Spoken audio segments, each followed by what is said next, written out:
Welcome to part 7 of my $700 Volvo XC90 rebuild series. In this video, I'll be replacing the Serpentine belt, the timing belt tensioner and idler, and I'll make a mess changing the water pump. Uh-oh. Shoot.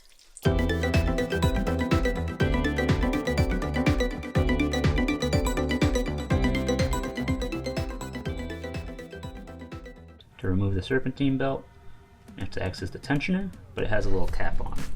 So you have to reach in and remove that. That's the one in the middle right there.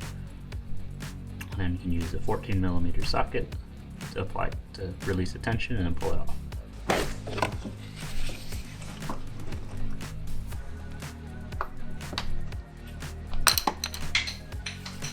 So to remove this, just covering it, so leaves a little pick. You'll be able to grab it on the edge and just pop it off. So just put this aside, put it back on when the time comes. Looking in here with the mirror, you can see that that's a Torx bit or Torx driver on this. So I'm gonna have to figure out which size that is. And this isn't a 14 because it's an aftermarket tensioner. Now, if I had a T60, I think that's the size that would be on the idler itself, but I don't, and there's no room. So turns out, in front of the belt, you got the idler. Here we see, kind of see this.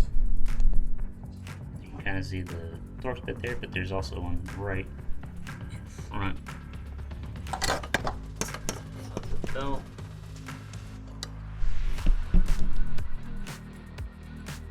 Kind of make it out there.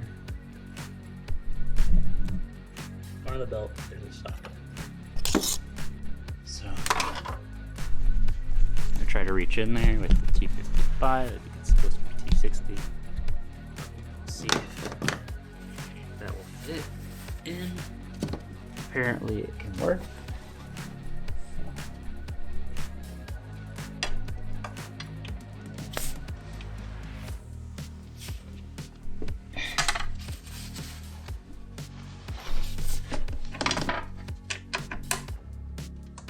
So once you've got it on, use that to loosen it. Push to the right. A little more. I guess maybe I'll try to pull this out first.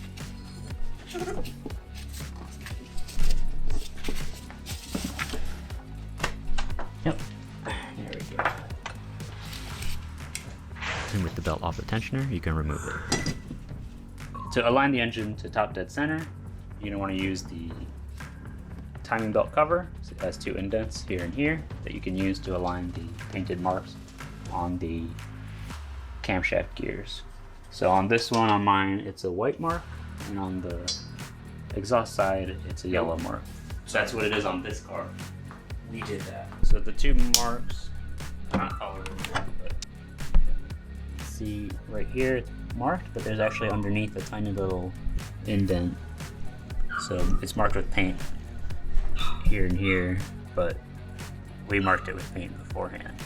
So if you can't find them, just crank the engine over or turn it with the breaker bar until you can spot them, and then you can mark them to make them more visible. And these are the ones we're going to be lining up with the indents on the cover. Don't forget there's clips on the front and the back. And then using a 30mm socket, some extensions, turn the engine.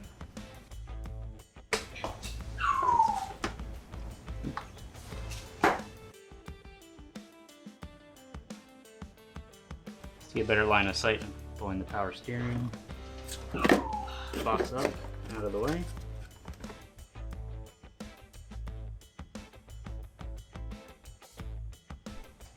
Right here you can see the mark lined up with the indent, and it's the same thing on this side. You probably want to remove the coolant bottle, and you can also remove the power steering container by pulling the hose out of this and grabbing it out of the way. And same thing for this. If you want, you can clamp off this, plug this up, move it out of the way. And once that's done, we're going to be reaching in and tension on the tensioner, which is in the middle, so that we can pull the belt off. So before removing the timing belt, be removing these 4 bolts and then the center one as well. So you're going to want to use an impact for that. And if that does move the marks out of place, you can put this back onto the shaft and then turn it back into position. So since I'm going to remove the timing belt, and I don't know how old the water pump is, it's a good time to remove the water pump and replace it. But before I do that, I'm going to drain the coolant out, and that way I won't have a big mess and I can reuse it. So to do that, I'm going to come down to the front, and this skid plate is in the way. So I'm going to get in there, remove it, and then we'll be able to access the drain hole for the radiator, which will be on this side. Let's get under here.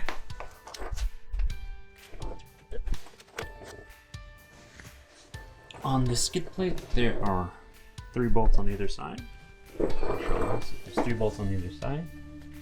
1, 2, and then a third right here. So they're all 14. And the same thing on the other side. So I'm gonna remove those, and then after that, we're gonna have to knock this forward and release it. So there's like a, where this bolt screws in, there's a little part that sits into the rest of the support. So you have to push it up and over. And so I brought a little rubber mallet to help me with that.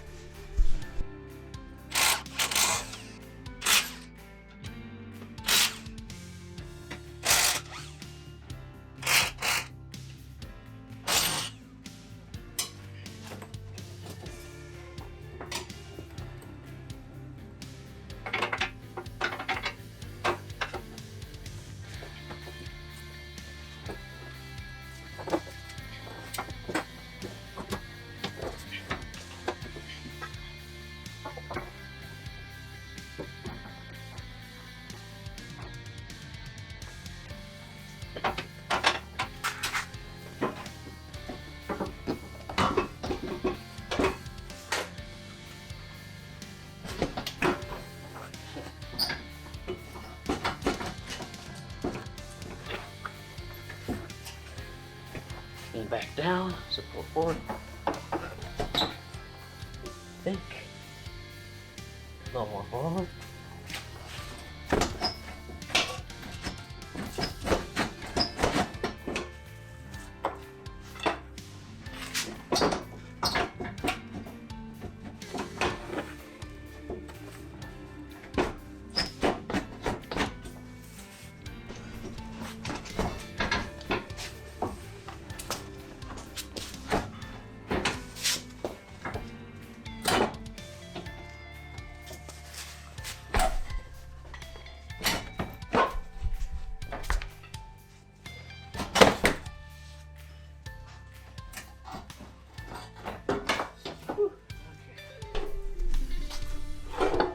What happened is there was an impact on this side, and as a result this was pushed in, so I had to use a pry bar here from the underside and here to leverage this back, which allowed me to raise to be able to push this up so that this little tab under here, which you see sticking out right there,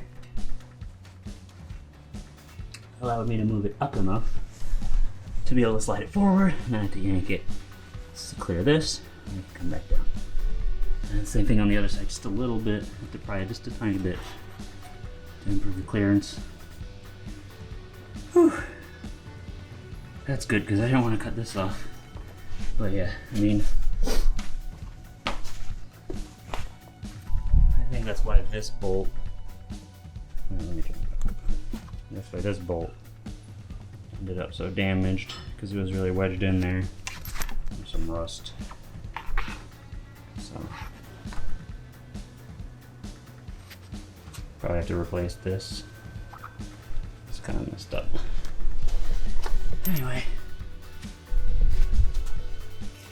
the long bolt goes on the frontmost thing where that little tab is in, and the two shorter ones go in the back. So when the timing belt's off, this is a good opportunity to change the water pump. Now, if your water pump's in good shape, you don't have to. Since I'm putting a new timing belt on, it's a pretty good time to do it, especially since this may be the one that was originally on the engine. There's no play in the pulley, but you never know. So to remove the water pump, you can either just pull it off and let all the coolant dump out, which I'm in my garage. I don't want to have to clean up that mess. I'm not going to do that. I'm going to actually drain it from the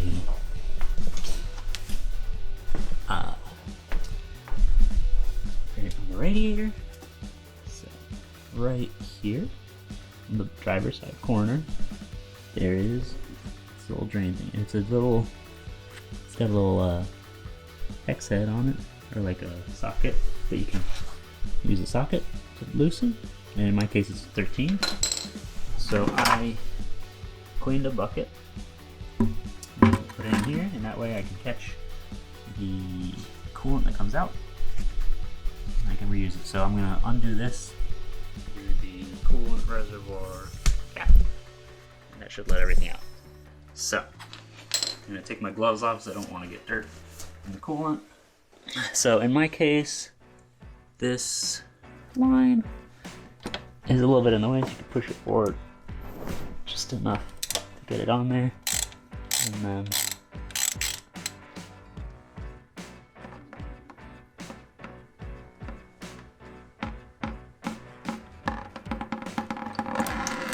there we go. Open the top, see if that speeds it up. Before you decide to do this, you do want to keep in mind that this a system you're going to probably need to pull a vacuum to fill up. So I'll be doing that in a little bit, but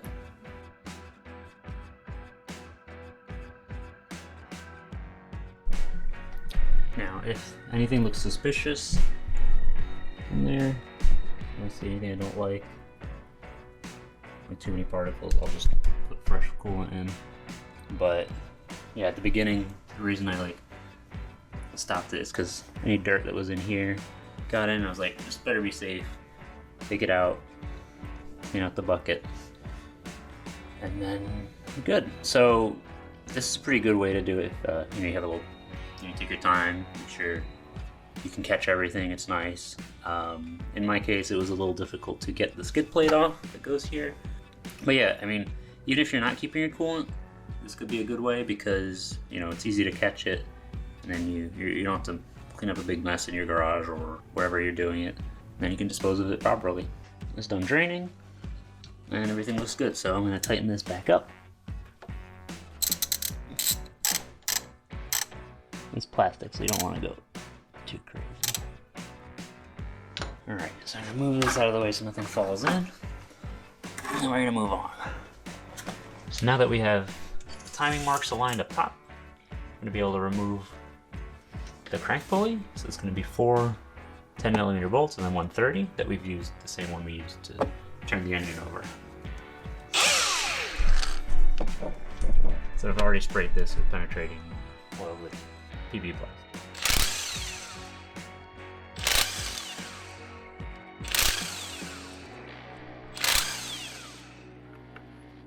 Yep. Okay, so once we take this off, we have to make sure the marks didn't move, because this is going to put some force on it the other direction. So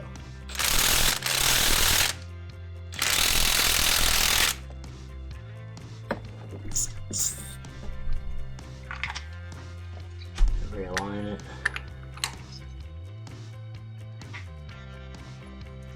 Let's try again.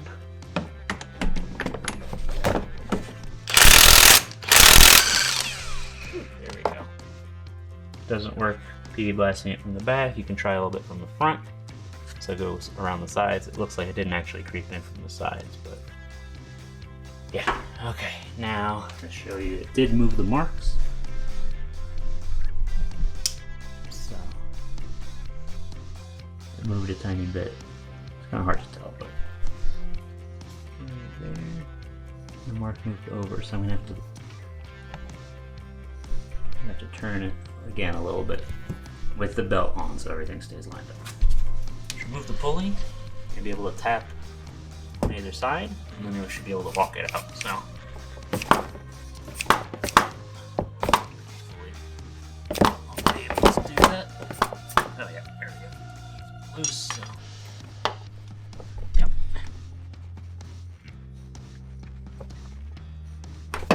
Oof. Yep.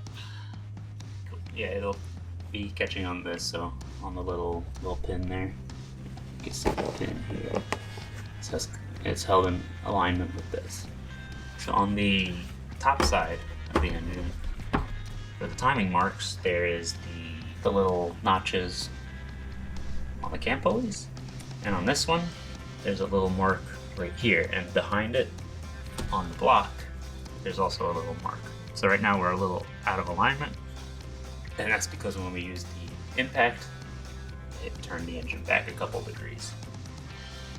To get it back in place, I'm gonna get the breaker bar again, and my 30. I'm gonna thread this back on so I can have something to grab onto. Make sure not to cross thread this, because that would be a really bad time. I don't even know what you would do. Probably, I don't know. I don't want to think about that. Put that on. Breaker bar. Not going very far. I got my flashlight here. I might even bring it back a tiny bit. Oop. What is it? Oh, of course. Damn it. Let me see if I can show you marks on here.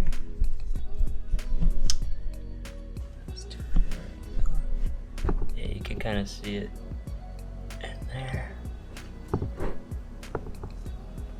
This is what the marks look like when they're lined up.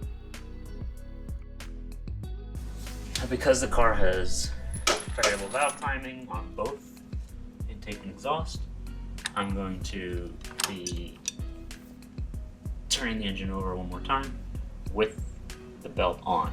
That way I can make sure the timing mark is in the right spot.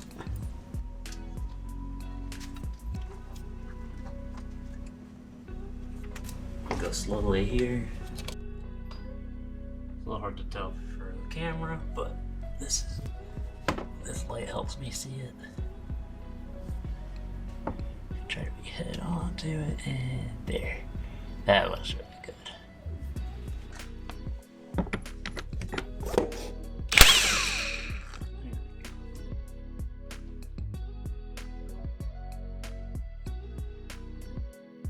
So because of how engine timing works, the crank will do 2 rotations for 1 rotation of the cam gears. So we are not in position. I gotta go around one more time.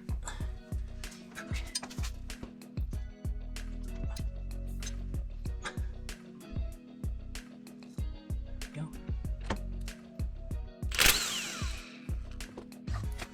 Make a little mark.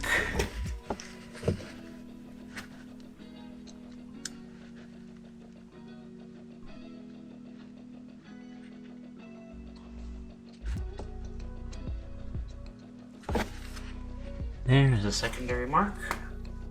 So here we're on the backside of the engine. Well, no, backside of the timing belt. And so I'm going to make a little mark here.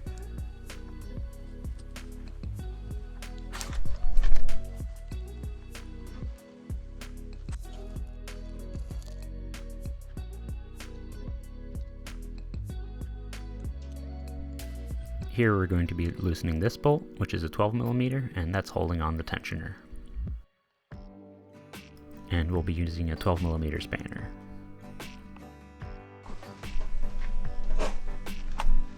There we turning. Now, with the tensioner loosened, turn a little bit. Hopefully I can move it out of the way.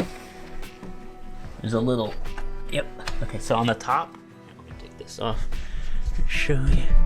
So, on the tensioner, there's a little arm thing right here. And when it's tight, it should be in the middle, but you can actually push on it and that will move, push it to the right, it'll actually move to relieve tension on the belt. So, I'm gonna put this back here. So I'm gonna push on that and then should be able to pull the timing belt off. Yep, so it came off the tensioner, popped out, and then you carefully slide this off the top of the crank pulleys, because I don't want those to move, and if they do move, I can use the marks I made, the actual marks, and make sure everything gets back into the right place. Now, I'm gonna go back to the side here, right here. I'm gonna reach in. You kind of see it there with the light coming out from the top. I'm gonna pull it down. And it should come out. Well, the belt's actually in pretty good condition, it seems.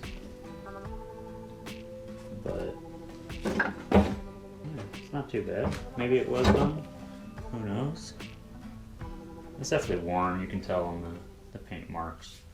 So, because it's unknown, it's always safer, and it was covered in oil for a while, so it's getting replaced. So we're gonna replace the idler, which is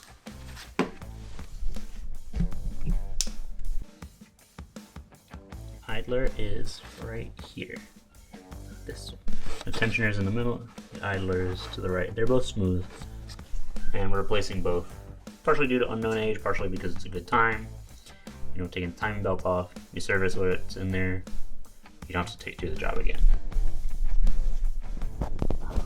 So, there's 2 bolts on it. One that you can see from the top of the engine, and the other one that is right underneath it, so it mounts like this.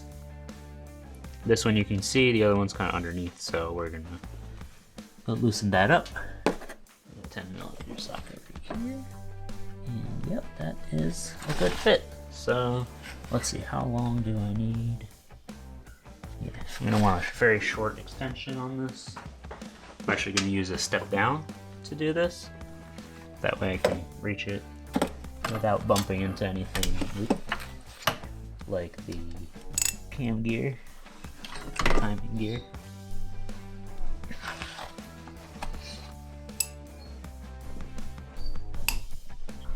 There we go. Right, yes.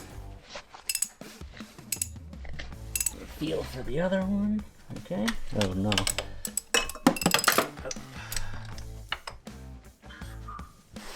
Okay, so it's kind of behind the Serpentine belt tensioner. I don't know if I'm gonna be able to reach it with this. Probably not. Okay. So it's a tight fit here because we're working between the engine and the frame rail.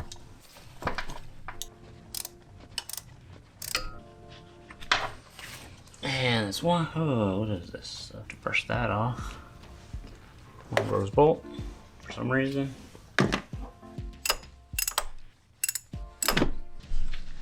think Volvo says if oil got on your idler and tensioner, you should replace them. So even if they were okay or looked okay, it's worth it to change them in this case, since we had a pretty significant leak from the VVT solenoids. Yeah, fortunately after driving it, there are no other leaks.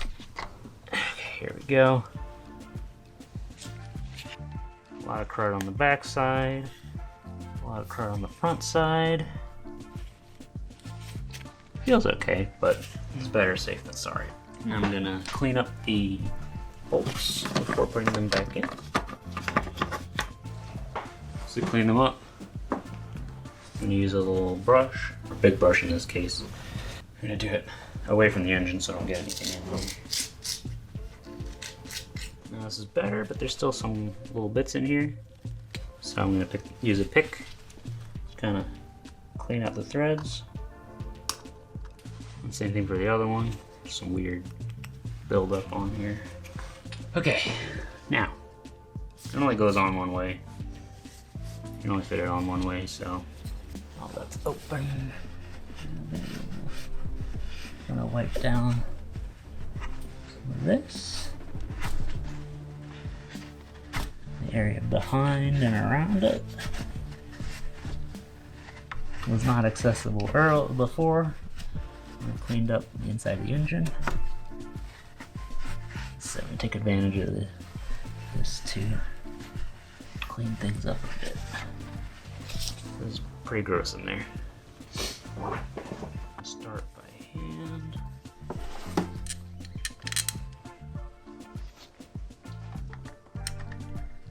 So you can kind of thread in the top bolt just till it catches.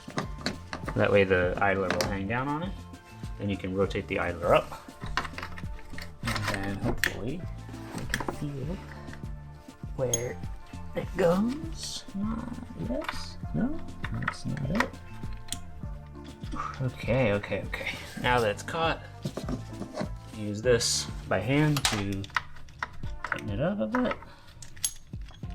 Because as it gets tighter, you'll have a little more room with if you're using an extension. The torque spec for the idler bolts is 24 Newton meters. This is going to be too long. It's too long. I forgot to change the thing. Okay, so top one. Removing the sport bar would help.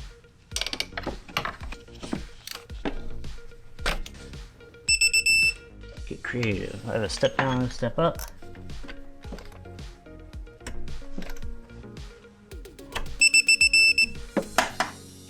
Yeah. Okay, it's a tight fit between the bolt and the frame, so get creative. Now that's done, we're gonna use get a 12 millimeter for the tensioner. And here is our original tensioner. Well, as you can see, lots of oil collected in here. This is gonna be interesting to work. Shit. Okay. If you don't have one of these, get one. You should get one, really. Constantly dropping stuff. And you don't really want to lose anything. Get a quick clean with a brush, so we're safe. It's also a good time to clean up back there. Before I forget, let me get in there and wipe it down. Actually, I'm gonna leave it off and take off the water pump here, because you get a little bit better access to all those tens. And there are 7 10mm bolts. With the tensioner out of the way, you got pretty good access to bolts here. So you got 1, 2, 3. All right, 1, 2. I think, yep. 1, 2, 3, 4. And then on the other side down here, you can kind of see a couple of them there. One here, one here. I think one on the back. Yep. So we'll be able to access some of them from the bottom. And the others on the top. I think I might spray that out a bit with some brake clean, because we got some oil gunk and I don't want that to get into the coolant system.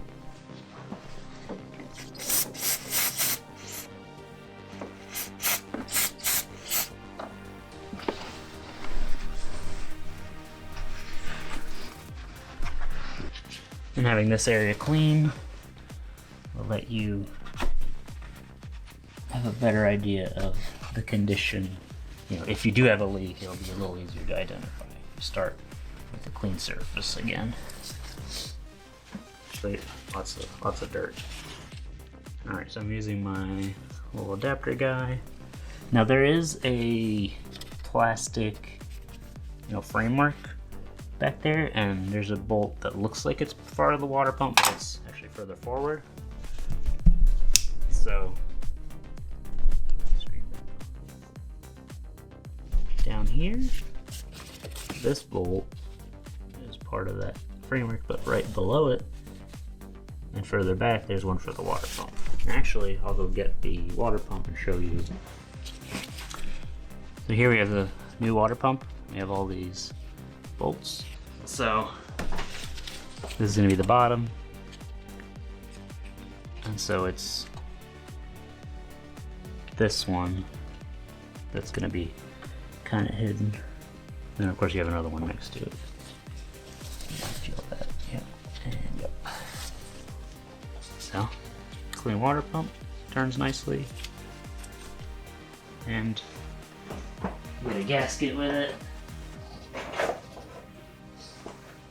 And this one actually came with new bolts. I am replacing the bolts, but I'm going to get a little thing to put them away.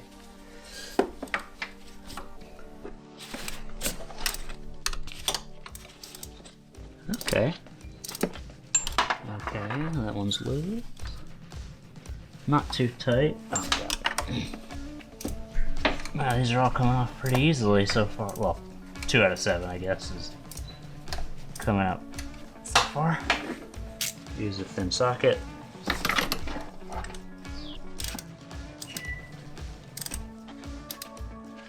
Unfortunately, this is still too long. Use a step down as an extension. Not ideal, but not necessarily wrong. Too short. God. A step up to a step down.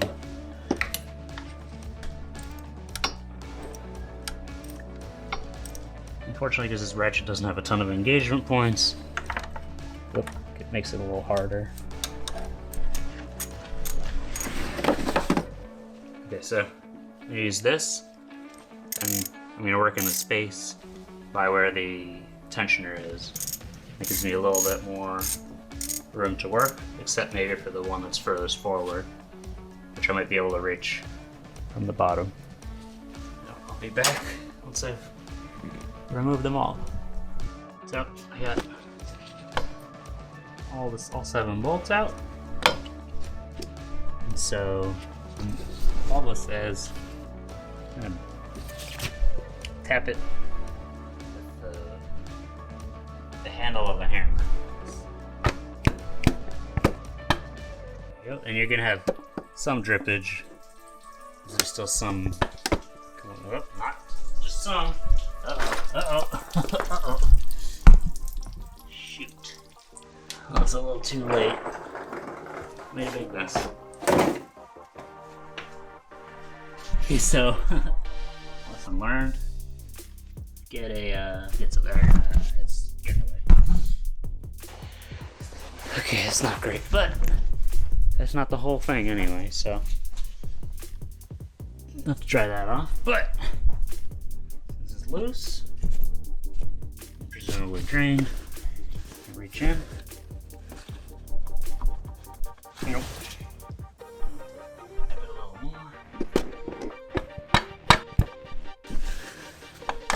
There we go. Swing a bit. Yes. Bring it out on the bottom.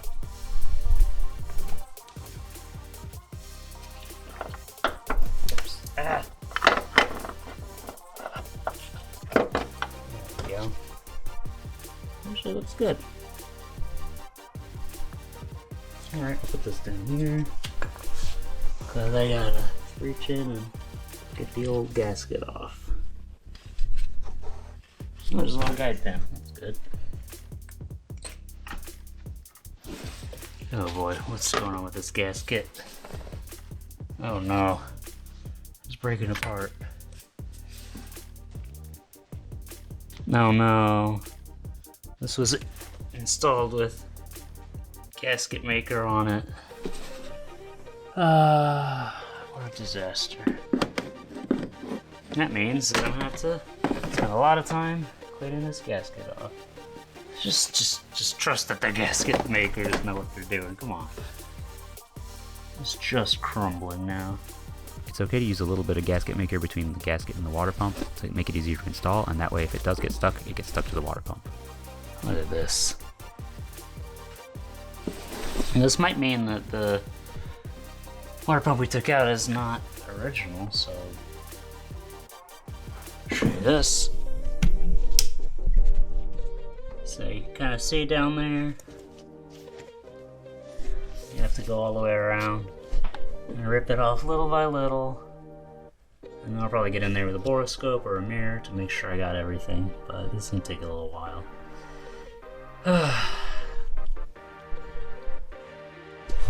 You can even see right here, just stuck to it. So before putting the pump back on, I really had to make sure the mating surface is clean. So to do that, since there's a little bit of residue, I'm gonna be using some brake clean and a microfiber. It's partly I'm gonna spray down there directly, and partly I'm gonna spray some on here and then rub it down because I really don't want any leaks. And as a result of whoever installed it putting gasket maker on the gasket, there's a lot more to clean up than there normally would be.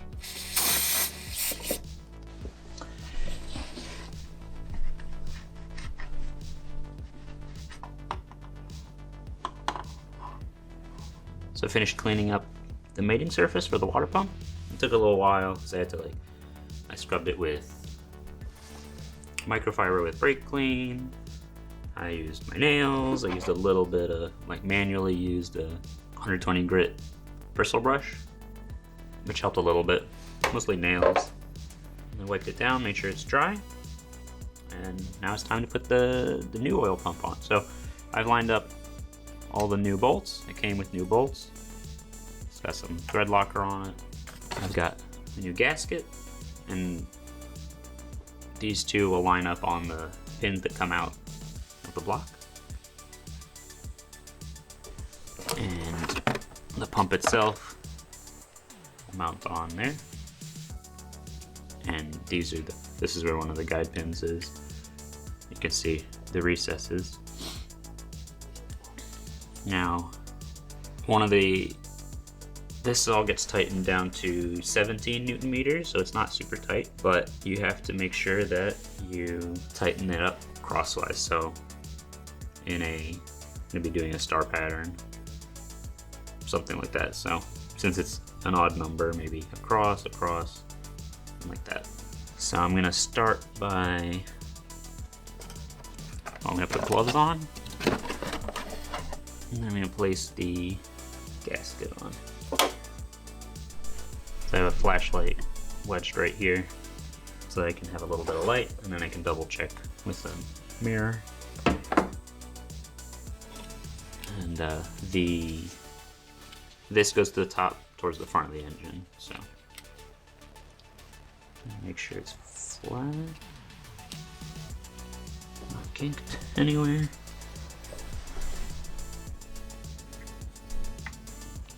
I feel like one of the reasons people put gasket maker on it is because the getting it to hold could be a bit of a challenge. So, I get it, but it's also horrible.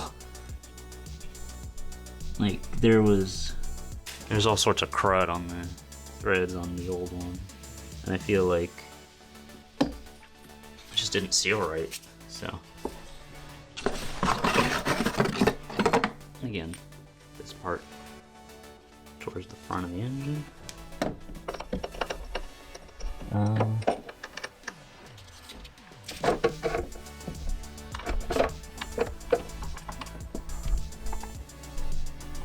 Nope. Okay, let's try something else. A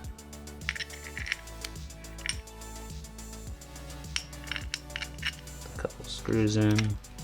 Let me try this. Just to hold the bolt on.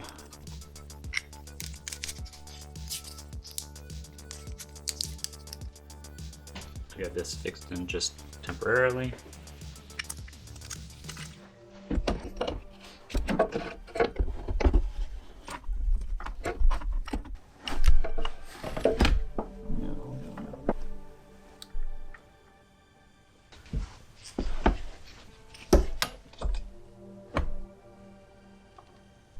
Using the mirror to make sure that the gasket's in place, or at the very least not shifted. It's really hard to tell. The bolts line up. I'm going to start them finger tight.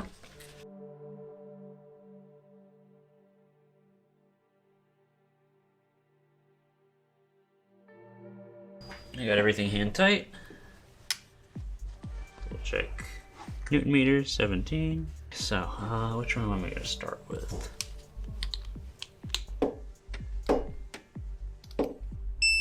Here I'm going back in with the regular ratchet because some of the bolts aren't really accessible with the torque wrench, so it's easier to tighten it with this. Bottom right now, I did the top one, the one across. Top left. Okay, that's 4. So as you can see, by slightly pushing the black box out of the way, I was able to get enough movement with the torque wrench to torque down that bolt. I got 2 more now. Okay, and then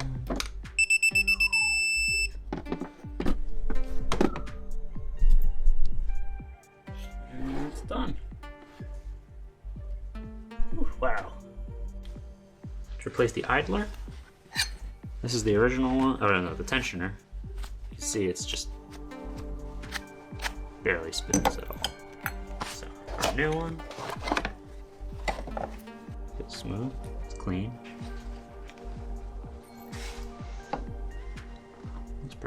Looks good. Now, I'm going to reuse the bolt. And there's a little in the engine bay. It is. See in there. A little tab.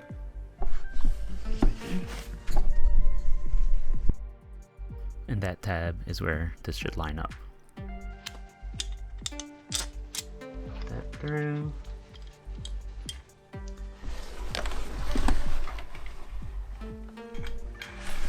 Okay, now that that's in, on my 12mm, I'll use the ratchet side if I can.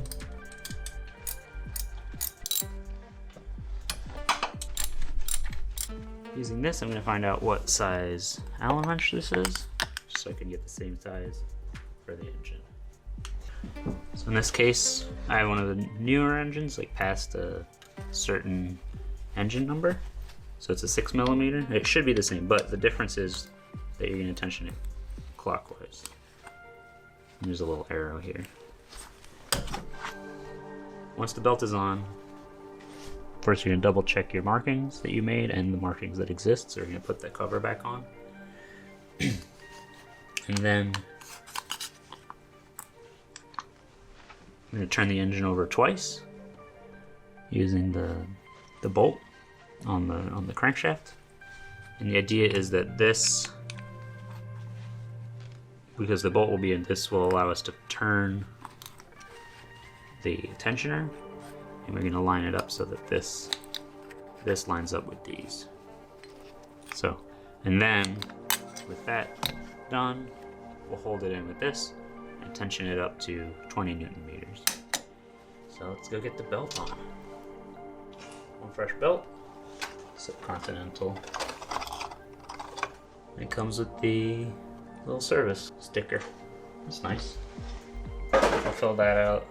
Mileage, and I check off water pump, tensioner, pulley, because that's what we did. So that'll go on the core support. And this is the timing belt path. While things are accessible, it's a good time to do a final cleanup, because once you install the timing belt, it won't be as easy. Okay, so before belt, I'm going to show you why you want to use these marks. So, in my case, while I was working, I noticed it can move about that much. It actually stops here, but if you were to reinstall, I don't know if you can see them. Yeah. So if I were to reinstall it with like it shifted over, that would cause a bunch of issues. On this side, it's pretty stiff, but on like this didn't move, but this one did move back and forth a bit. So just make sure your marks are aligned. You can also use the cover. Bring over again. Double check things. We are going to bring this down over onto the crank. Okay, I'm gonna double check that my crank is lined up too. So I have it right now going on the crankshaft, around the idler, and around the tensioner, and that way I can pull up and make sure it's nice, it's seated properly.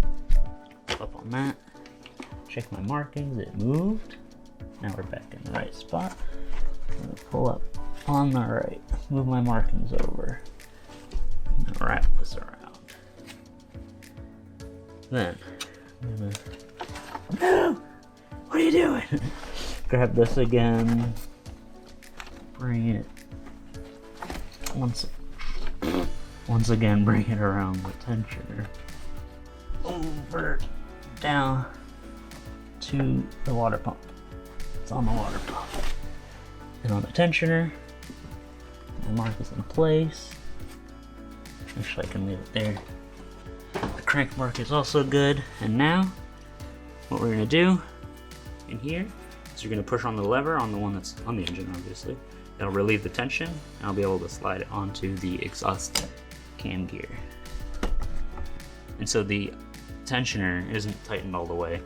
We've got the bolt tight, snug, but not tightened. Just did end up moving here. So move that mark back into place. Reach in with my right hand, pull on the little tensioner arm.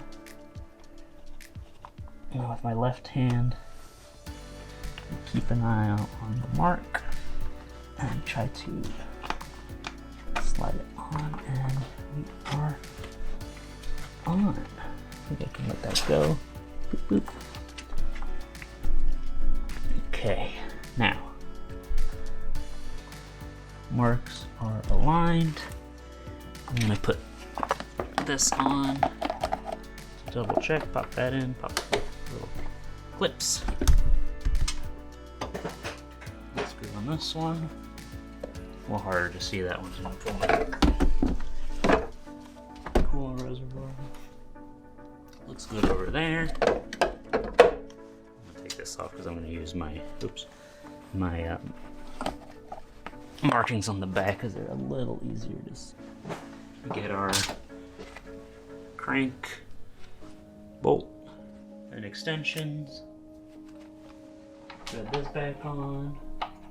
And we are going around twice because that will bring our cam gear marks back up to the top. Let's go.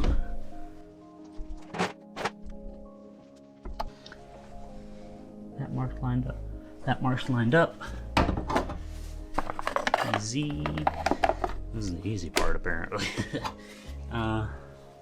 That's lined up. And also lined up. Looks good. Okay. Awesome. 20 Newton meters. So the Allen key will only turn the marker once the bolt is tight enough. Okay, so since in my case the engine type where the tensioner is moved clockwise, I'm going to turn it until this moves just past the center marks and then back it off, and then I'll tighten it with probably with the spanner, and then once it's in place I'll actually torque it down to spec. If I'm not mistaken, it's gonna go past. Okay, yeah, so it's gonna start moving first freely, nothing's gonna happen. And eventually you're gonna get to a point where it will pull that indicator over. Oh, yeah, here I'll actually. That's a little tightening, yes.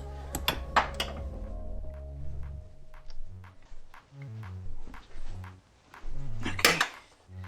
Now, it doesn't move anymore. This is the piece. There's the two side markers there, which is this piece and these two, and you want this to be centered in here. One hand to hold the Allen key, the other to tighten it. And so you just have to hold it in place while with one hand while the other one tightens, because you don't want it to like shift to the right or to the left. Now, once that's tightened, go back to crunch, set to 20 Newton meters. And that's it. Now, you may be tempted to say, okay, I'm done. I changed my water pump. I put everything back on. Let's start the engine. You don't have any coolant yet. Don't do it. Well, we'll walk through the process of filling up the coolant. Okay, so to refill the coolant, I'm going to use the vacuum fill method, and that'll allow me to test to see if there's any leaks. In this case, this is one I got from Harbor Freight. The adapter is a 35 millimeter. Tighten it up with this. Got my air compressor connected. Got this line over here, and it's gonna bring my bucket of coolant that I'm gonna refill with right by the passenger side wheel on a little stool. But yeah, we're gonna get started and draw a vacuum. Our goal is going to be to reach about minus 25 inches of mercury. So as I open this, it should get started. So we can see the vacuum increasing. Minus 10. Minus 15. Once it gets to minus 25, let it run 30 seconds. And then we'll stop it and see if it holds. If it holds, that means we don't have a leak. Here we can see that the coolant line collapsed from the vacuum, which is normal. That's 30 seconds. So I'm gonna check this. See that it holds. It seems to be dropping very slowly. So this wasn't a leak, it ended up being the heating system, which has multiple zones, equalizing.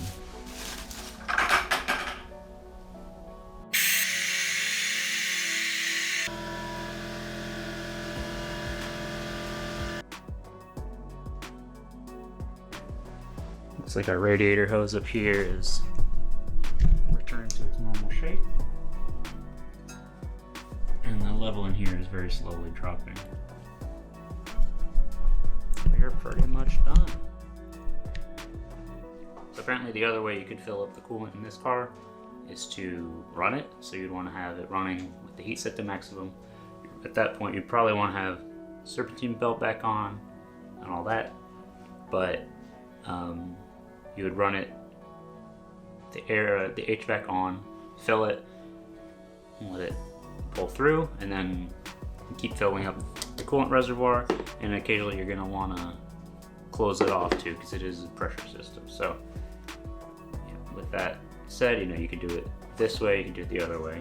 It looks like we're pretty much done. Probably just top it off after I run it. Currently it's between the minimum and about halfway between the minimum and maximum marks. Though there's a little bit of coolant still in the bucket. It's a little too shallow now to use the suction, and we lost a little bit pulling out the water pump. So that probably explains the difference, because earlier, before emptying it, it was pretty much at the maximum line. So I think that's good. So the next step after this is going to be to reinstall the crank pulley. That way we can put the serpentine belt back on. I got a new one of those too, because also unknown age, looked a little tired. And well, maybe before that, before putting the serpentine belt on, I'm probably going to put the timing belt cover on. That way we'll be done. Now that we have the timing job done, we're going to pull this back up. It's probably tight a bit.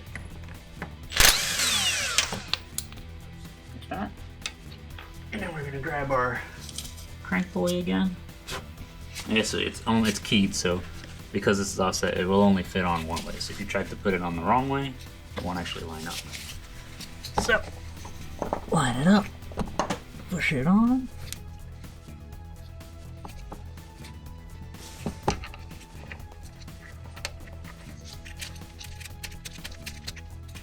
If you buy the tool that locks it in place, you would set it to the correct torque. Most people will just do that.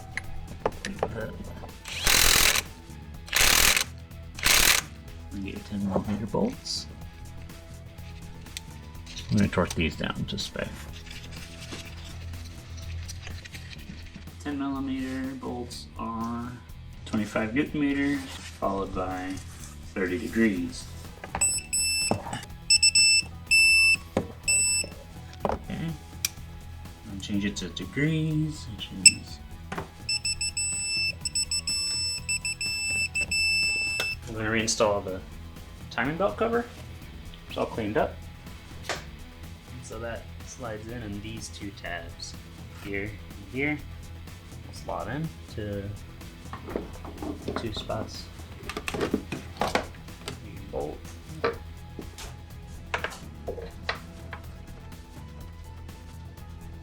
gonna try this deep socket.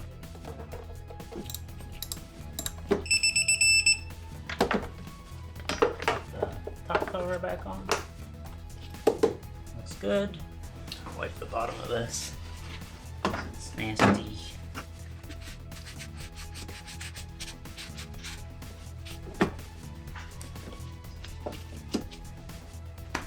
One new Serpentine belt.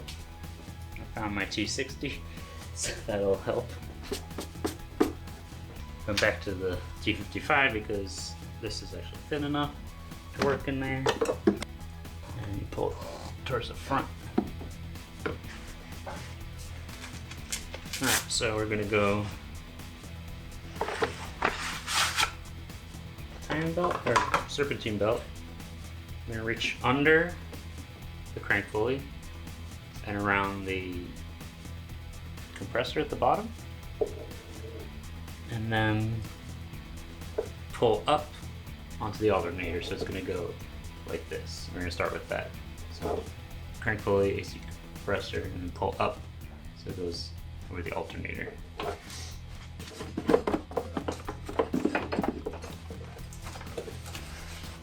So that will reach underneath to place the belt in the right places on the compressor. Now I have to relieve the pressure and the tension.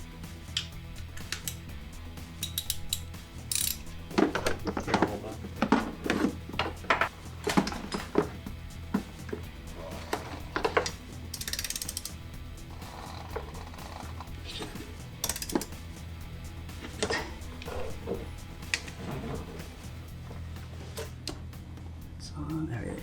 Okay. Thank you.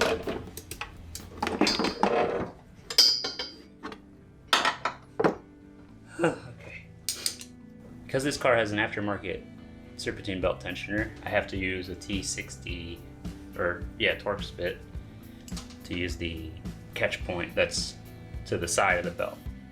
Now with a regular, I think it's 14mm, it would be a lot easier because it's lined up on the pulley.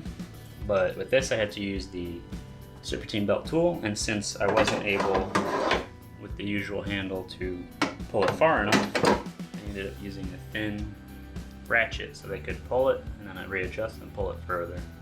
So this is the 1/4 inch drive, and this is the 3/8 over here, the TC. And that worked out. So with that in, that wraps up the timing belt, water pump, timing belt tensioner, timing belt idler, new serpentine belt, all the covers back on, and we're ready to start it up. Now, with the timing belt installed, in my case, Continental included a little tag, put your date, timing belt, the mileage on the car, when you want to do your next one, and then you can check off if you did your water pump, tensioner, and idler. So I'm going to put this on. You can also get an actual OE Volvo one from FCP Euro. I might put that one over here just to have some redundancy.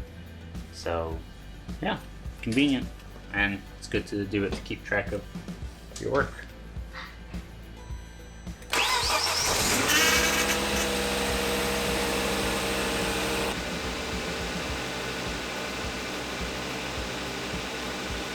Success!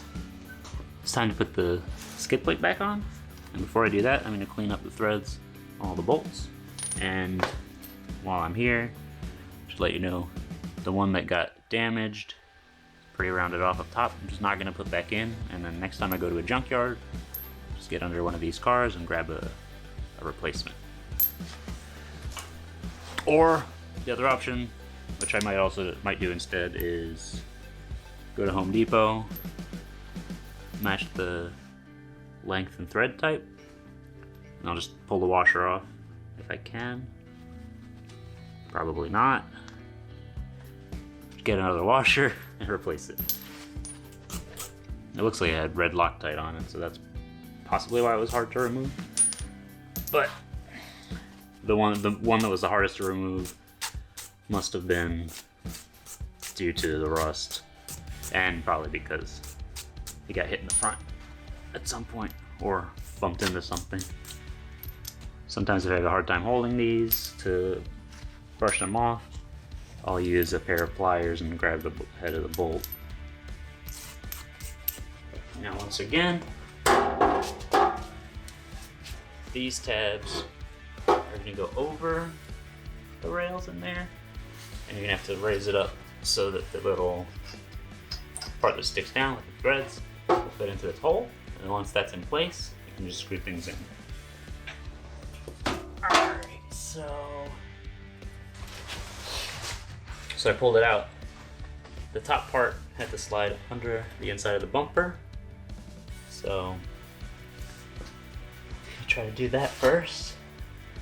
So grab it, slide it up inside this panel. Now it's a little harder to see where I am, but crouch down, bring this. Yeah, so it has to come pretty far forward, so be careful of the coolers. Be careful that this doesn't catch on your bumper. So stop it from sliding forward. Oh, okay. Okay. Okay. In fact, up and over on that side. We're gonna push this past. Right. And this side.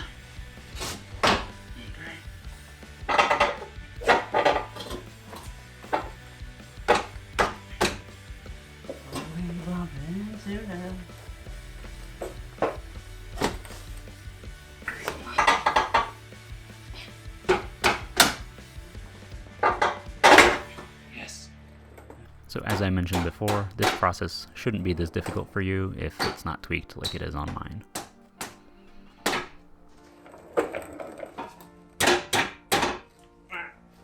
Dirt in my eye.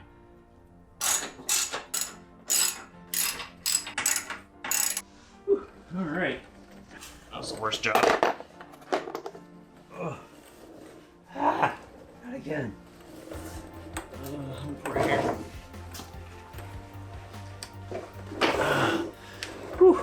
In upcoming videos, we'll be doing all the drivetrain fluids and also replacing the blower motor.